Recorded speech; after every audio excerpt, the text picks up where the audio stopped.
நிறைய படித்திருப்பது ஆளுமை அல்ல, நிறைய விவரங்களை சேகரித்து வைத்திருப்பது ஆளுமை அல்ல, பட்டங்களை வாங்கி குவிப்பது ஆளுமை அல்ல.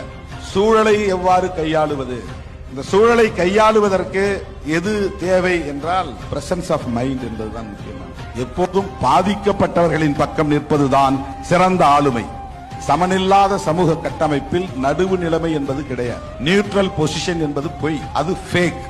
ஒன்று ஆதிக்கம் செய்கிறவர்களின் பக்கம் இருக்கணும், அப்படி இல்லைன்னா பாதிக்கப்பட்டவர்களின் பக்கம் நிற்கணும். ஏன்னா இங்க ஈக்குவாலிட்டி என்பதுதான் சோசியல் ஸ்ட்ரக்சர். அப்ப சமனற்ற ஒரு சமூக கட்டமைப்பில் எளியவர்களின் பக்கம் நிற்பது, பாதிக்கப்பட்டவர்களின் பக்கம் நிற்பது, சிறுபான்மையினரின் பக்கம் நிற்பது, வல்னரபிள் செக்ஷன்ஸ் அவர்கள் பக்கம் நிற்பது, மார்ஜினலைஸ்ட் செக்ஷன்ஸ் அவங்க பக்கம் நிற்பது, இதுதான் ஜென்யூன், இதுதான் நேர்மை, இதுதான் அறம், இதுதான் உண்மையிலேயே நடுநிலைமை.